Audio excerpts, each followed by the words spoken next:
Good afternoon, everyone. Welcome to this press conference on impact investing for a sustainable food system.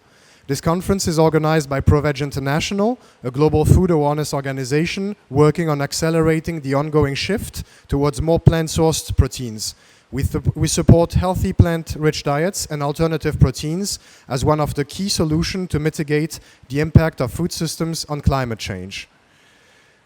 I'm very excited to introduce our first speaker, Elysabeth Alfano. Elysabeth is a CEO of VegTech Invest, which is the advisor creator of the world's only plant-based innovation ETF, EATV.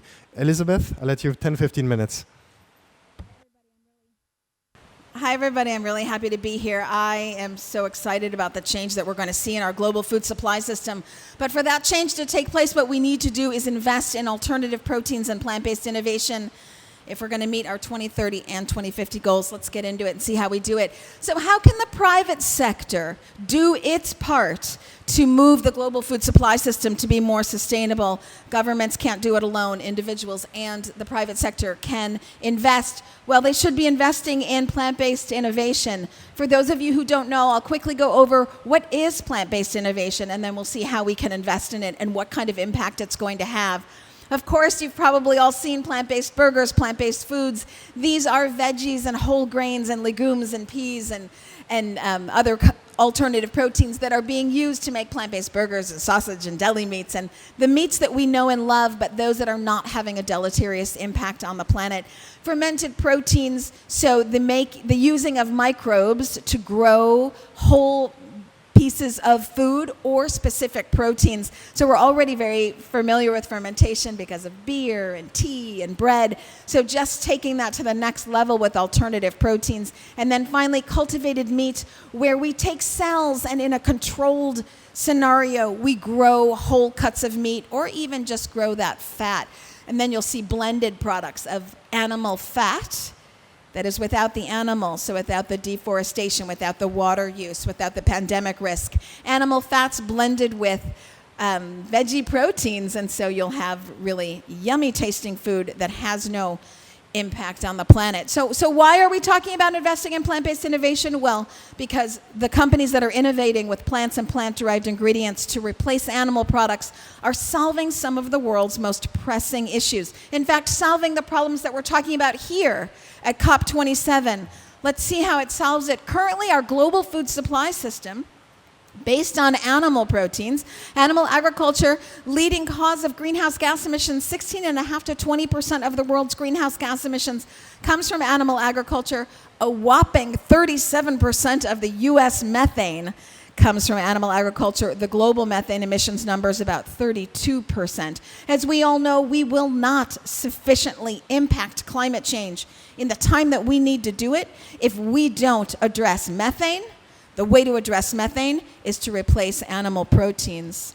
Number two is that animal agriculture is responsible for a whopping 41% of the world's tropical deforestation. Ultimately, we cut down trees that do pull carbon from the air, but we cut down trees to grow crops, foods that have fiber and protein. Do we give that food to people? No, we give it to animals. Colossally inefficient. Used to serve us well, but no longer does, and we just need to use our resources smarter. Which takes us to point 3. As we discuss food insecurity, our challenge is, of course, to feed a growing population. If we misuse our resources, if we misuse our land, misuse our water, misuse our trees, ultimately, we're just spending our time feeding animals, and we're not going to have enough food to feed people. So we need to focus on an efficient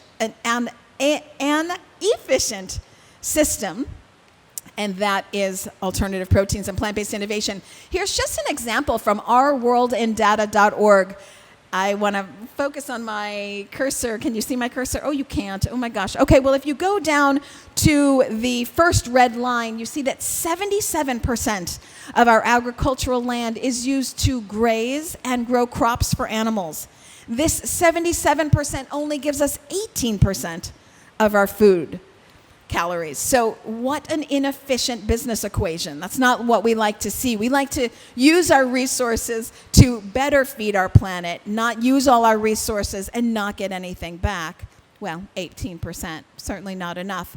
And then a final boost is we're, of course, concerned with planetary health, but we're concerned with human health. So plant-based foods are better for you and also don't have the pandemic risk. So according to the United Nations, the top 3 reasons for the next pandemic, not the pandemic that we're in right now, but the next one, are all related to eating meat and the intensification of animal factories. For the sake of our planet, we really need to get rid of that risk. Ultimately, we have a major task in front of us. We must create more food that is more nutritious in a shorter amount of time, using fewer resources and creating less damage. So to do that, we need to do impact investing, and we need to do investing in an alternative now. So what kind of impact are we talking? Well, let's look at that. As we dive in, you see this study comes from the Boston Consulting Group. And if anybody wants these slides, I can give them to you later. I realize this is kind of tiny. So if you focus here, you see that plant-based innovation and alternative proteins are 3 times more impactful at reducing greenhouse gas emissions than building alternatives. It is 11 times more impactful from an investment standpoint of reducing greenhouse gas emissions as compared to electric vehicles, and it's a whopping 20 times more impactful than replacing aviation. The reason for this is that it's less expensive and faster to go to market by replacing food systems than it is to, let's say, build a completely new efficient plane or build a completely new efficient building. So we're talking about major impact that we can see right away. From a granular level, let's get into it burger by burger. If we compare a Beyond Meat burger, although this will stand for almost any burger, but if we compare Beyond Meat with a regular beef burger, you'll see that Beyond Meat uses 99% less water, 93% less land, 90% fewer greenhouse gases emissions, and 46% less energy. These are the kind of numbers we'd like to see. So how can we invest for impact? Well, there's investing in the public markets. It's what we do. We focus on all the publicly traded companies up and down the supply chain that are innovating to replace animal products for sustainable consumption. Of course, you don't have to follow what we do. You could just go and pick the companies yourself. But it is possible from an individual level or a corporate level or a government level to start taking your investment portfolio and putting that money to work for the planet.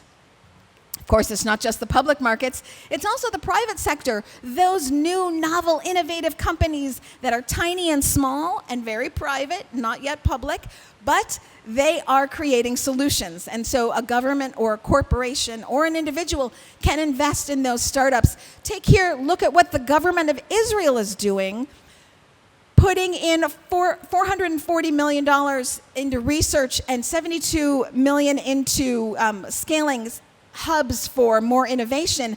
What they intend to see if they invest these dollars, and you have to invest the dollars to get the results, they intend to get $8 billion in taxes and 55,000 jobs. What I want you to take away from this is that sometimes people think shifting the global food supply system means sacrifice. The picture that we are painting here is this is an abundant situation. This is a situation that is better for us. We're talking about economic health as much as we're talking about planetary health and as much as we're talking about personal health. So this is an abundant situation. Again, our current food supply system used to serve us well. No shame in that. It used to do us right. It no longer does, and we're in dire need for something better.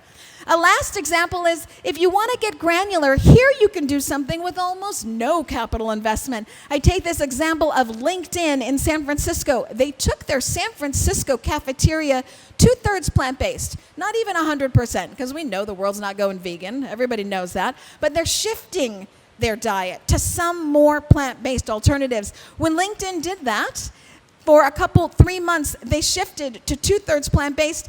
Each individual saw a reduction of their own kilograms of CO2 go from 2.2 to 0.78. So everyone is involved. LinkedIn saw their corporate numbers, because it's not just the financial balance sheet, but it is the climate balance sheet. Their numbers went down 14,000 kilograms of CO2 in their pilot program. So they're very happy with that. So we've got all these great numbers. We see the impact. Are we investing in alternative proteins like we're investing in renewable energy? No, you see this enormous disparity, 2.4 trillion going into alternative energies, but only 11.4 billion going into alternative proteins. So it's something that we need to get involved in right away, and I hope that we will talk about it today and tomorrow at this COP, and then also COP next year. Those who do get in early, the investors that get the vision, those investors being corporations, governments, or individuals, you'll see those greenhouse gas returns as you prep for 2030. It's one of the reasons LinkedIn did that pilot program. Without doing anything differently, they're able to put on paper that they are working towards their 2030 goals, and they're able to put greenhouse gas emissions reductions in ink for people to see. So that's a very important thing for many corporations. Obviously, we're all hoping for financial returns. But then there's that equity you get from being a leader in the space. You look at the city-state of Singapore, you look at Israel, you look at some large corporations really trying to move the needle for food innovation, and that's going to make a difference with their branding long term. I want to leave room for my colleagues. Thank you, everyone. I will now open the Q&A for 5 minutes if there are questions. Hello, and thank you for the panel. Just wondering if you have any predictions on the size of this plant-based growth that has been discussed? Yeah, I'll quote the Boston Consulting Group. They say that by 2035, the sector will be worth $290 billion. Of course, this is predicated on investing in the sector and innovation taking place in the sector, which of course is due to investment in the sector. But that is underscored by Bloomberg, which also believes that it's going to be 11% of the market by 2035. So again, I just want to stress there seems to be this understanding that shifting our global food supply system means that we'd be taking away and that there'd be some sort of sacrifice. But millennials and Gen Z and the younger generations are embracing this, and they're the ones really fostering the growth, and they're excited about new options, which is why you'll see any random millennial basket in the grocery store always have some plant-based options. According to the Plant-Based Foods Association, 79% of millennials have at least one or two plant-based foods options in their category of choices. So I think the younger generations are embracing it, and we need to just step up to the plate and invest. Thank you, Elysabeth. One more question, I think. Thank you very much from the faith communities, from the World Council of Churches. My question is very simple. Now there is a lack of food in Africa, Asia, Latin America. So how can we organize a campaign to offer subsidies and food to these people, but to be vegetarian food? Because we know now people who get food related to animals, we have more diseases, and so we spend a lot of money later for the medical treatment. Why you don't organize also at the same time a campaign for every dollar we spend on military activities to give $1 to provide food to the kids who are the victims of our chaos we created through the climate change crisis? Because when we're talking about the implementation of the Paris Global Agreement and to get the Sustainable Development Goals, is this perspective of sharing what nature gives us and not to be the enemies and the people who destroy living organizations. As humans, as you know, we are the 0.01%, and we are responsible as humans for the 99.9% of the destructions. Me, as a theologian, I call the people who are eating meat that they have the DNA of Cain, who killed even his own brother. Thank you. I'm happy to go. So I think that's a question for policymakers. So we ourselves operate in Africa and in Latin America, and we do everything we can to make our products as affordable as possible because we think it's really important that people can access plant-based products. But as regards subsidies and promotion campaigns and all the level playing field issues that I was talking about, we can't do those alone. It has to be a collaborative effort, and it has to be it has to work alongside governments. But I totally agree that affordability is a really important point, especially in markets where the transition is more difficult. Yeah. I agree. It's one of the areas where I'd like to see the private sector hop in. Right now, governments are incentivizing the wrong thing. They're incentivizing to eat the products that make us sick and cause planetary trouble. So I'd like to see the same incentives, as you mentioned, towards the things that make us healthy, and then we get those healthcare cost savings along the way.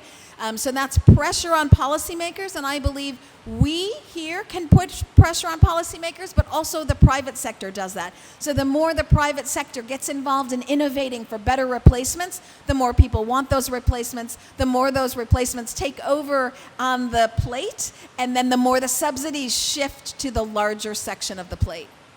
I think we can close then. Thank you very much. Thank you, Elysabeth. Thank you, Perran.